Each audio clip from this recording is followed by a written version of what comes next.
Chapter 4. The Princess Hyacinth Leaves It to the Countess. It is now time to introduce wigs to you, and I find myself in a difficulty at once. What was Wig's position in the palace? This story is hard to tell, for I have to piece it together from the narratives of others, and to supply any gaps in their stories from my knowledge of how the different characters might be expected to act. Perhaps, therefore, it is a good moment in which to introduce to you the authorities upon whom I rely. First and foremost, of course, comes Roger Scurvilegs. His monumental work, Euralia Past and Present, in 17 volumes, towers upon my desk as I write.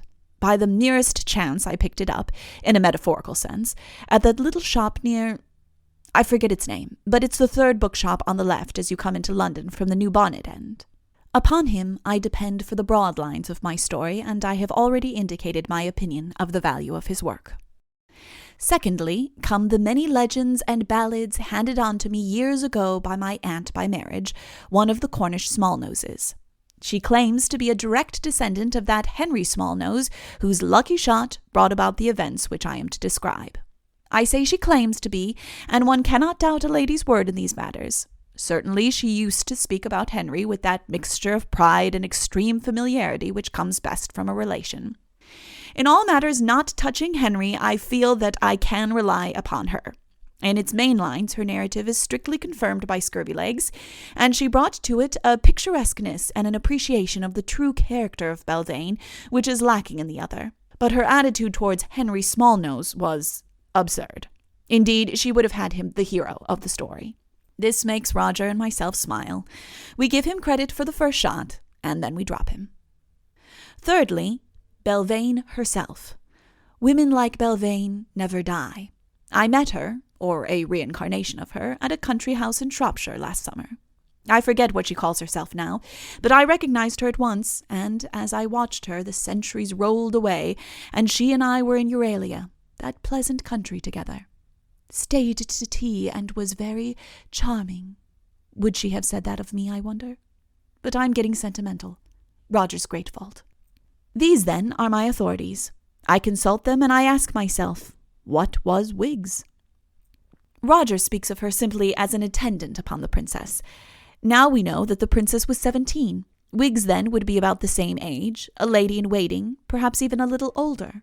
Why not, you say?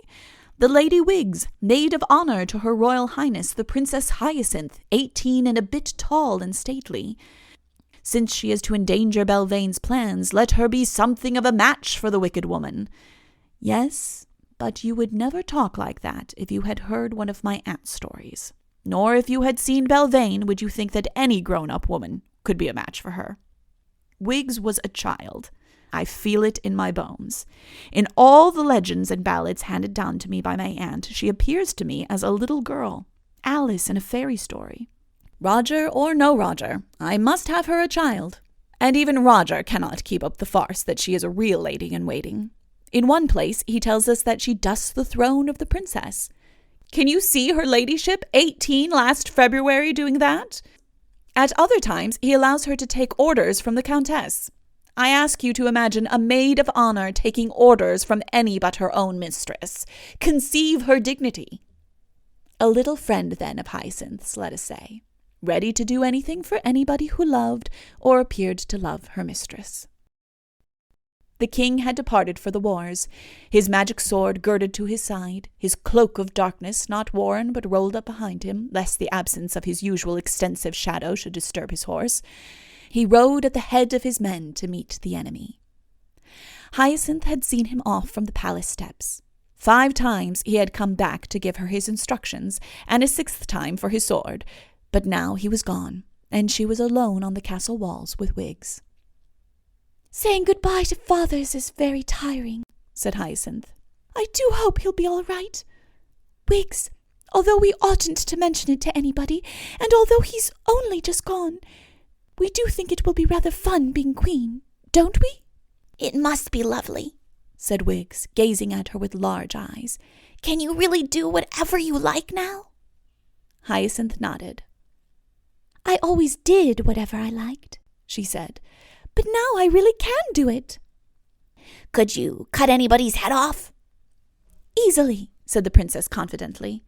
I should hate to cut anybody's head off. So should I, Wiggs. Let's decide to have no heads off just at present, till we're more used to it. Wiggs still kept her eyes fixed upon the princess. Which is stronger? She asked. You or a fairy? I knew you were going to ask something horrid like that, said Hyacinth, pretending to be angry. She looked quickly round to see that nobody was listening, and then whispered in Wiggs' ears. I am. Oh, said Wiggs, how lovely! Isn't it? Did you ever hear the story of Father and the fairy? His Majesty? His Majesty, the King of Euralia. It happened in the forest one day, just after he became king. Did you ever hear the story? I expect not. Well then, you must hear it. But there will be too many inverted commas in it if I let Hyacinth tell you, so I shall tell you myself. It was just after he became king. He was so proud that he used to go about saying, I am the king, I am the king, and sometimes, the king am I, the king am I. He was saying this one day in the forest when a fairy overheard him. So she appeared in front of him and said, I believe you are the king. I am the king, said Merriwig. I am the king, I am the... And yet, said the fairy, what is a king after all? It is a very powerful thing to be a king, said Merriwig proudly.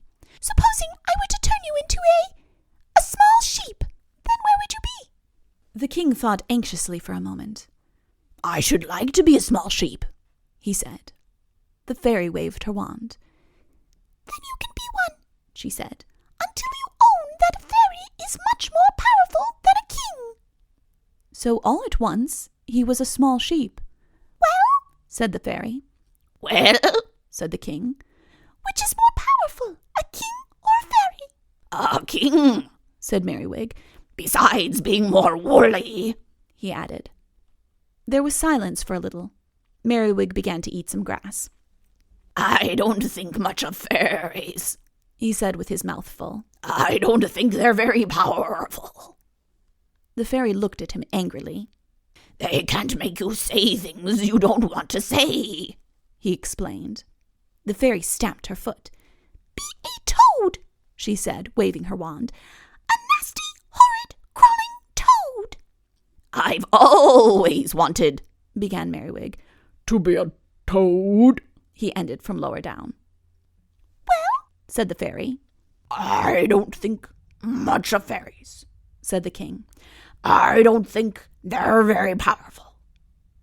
He waited for the fairy to look at him, but she pretended to be thinking of something else. After waiting a minute or two, he added, They can't make you say things you don't want to say. The fairy stamped her foot still more angrily and moved her wand a third time. Be silent, she commanded, and stay silent forever. There was no sound in the forest. The fairy looked at the blue sky through the green roof above her. She looked through the tall trunks of the trees to the king's castle beyond. Her eyes fell upon the little glade on her left, upon the mossy bank on her right. But she would not look down to the toad at her feet. No, she wouldn't. She wouldn't. And yet, it was too much for her. She could resist no longer. She looked at the nasty, horrid, crawling toad, the dumb toad at her feet that was once a king, and, catching her eye, the toad winked. Some winks are more expressive than others. The fairy knew quite well what this one meant.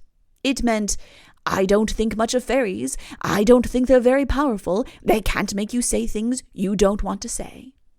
The fairy waved her wand in disgust. Oh, be a king again, she said impatiently, and vanished. And so that is the story of how the king of Euralia met the fairy in the forest. Roger Scurvylegs tells it well, indeed almost as well as I do, but he burdens it with a moral. You must think it out for yourself. I shall not give it to you. Wiggs didn't bother about the moral. Her elbows on her knees, her chin resting on her hands, she gazed at the forest and imagined the scene to herself. How wonderful to be a king like that, she thought. That was a long time ago, explained Hyacinth. Father must have been rather lovely in those days, she added. It was a very bad fairy, said Wiggs. It was a very stupid one. I wouldn't have given in to Father like that. But there are good fairies, aren't there? I met one once. You, child? Where? I don't know if it would have made any difference to your alien history if Wiggs had been allowed to tell about her fairy then. As it was, she didn't tell the story till later on, when Belvane happened to be near. I regret to say that Belvane listened. It was the sort of story that always got overheard, she explained afterwards, as if that were any excuse. On this occasion, she was just too early to overhear, but in time to prevent the story being told without her. "The Countess Belvane," said an attendant, and her ladyship made a superb entry. "Good morning, Countess," said Hyacinth. "Good morning, your Royal Highness. Ah, Wiggs, sweet child," she added carelessly, putting out a hand to pat the sweet child's head, but missing it. "Wiggs was just telling me a story," said the princess. "Sweet child," said Belvane, feeling vaguely for her with the other hand. "Could I interrupt the story with a little business, your Royal Highness?" At a nod from the princess, Wiggs withdrew. "Well?" said Hyacinth nervously. Belvane had always a curious effect on the princess when they were alone together. There was something about her large manner which made Hyacinth feel like a little schoolgirl who had been behaving badly, alarmed and apologetic. I feel like this myself when I have an interview with my publishers and Roger Scurvylegs upon the same subject drags in a certain uncle of his before whom, so he says, he always appears at his worst. It is a common experience. "Just one or two little schemes to submit to your Majesty," said the Countess. "How silly of me. I mean your Royal Highness. Of course, your Royal Highness may not like them at all, but in case your Royal Highness did, I just wrote them out." She unfolded one by one a series of ornamental parchments. "They are beautifully written," said the princess. Belvane blushed at the compliment. She had a passion for colored inks and rulers. In her diary, the day of the week was always underlined in red, the important words in the day's doings being frequently picked out in gold. On taking up the diary, you saw at once that you were in the presence of somebody. The first parchment was headed, "Scheme for Economy in Realm." Economy caught the eye in pale pink. The next parchment was headed, "Scheme for Safety of Realm." Safety clamored to you in blue. The third parchment was headed, "Scheme for Encouragement of Literature in Realm." Encouragement of literature had got rather cramped in the small quarters available for it. A heading Belvane felt should be in one line. She had started in letters too big for it, and the fact that the green ink was giving out made it impossible to start afresh. There were 10 parchments altogether.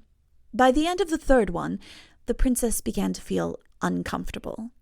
By the end of the 5th one, she knew that it was a mistake her ever having come into the royal family at all. By the end of the 7th, she decided that if the Countess would forgive her this time, she would never be naughty again. By the end of the 9th one, she was just going to cry. The 10th one was in a very loud orange and was headed, "Scheme for Assisting Calisthenics in Realm." "Yes," said the princess faintly. "I think it would be a good idea." "I thought, if your Royal Highness approved," said Belvane, "we might just—" Hyacinth felt herself blushing guiltily. She couldn't think why. "I leave it to you, Countess," she murmured. "I am sure you know best." It was a remark which she would never have made to her father.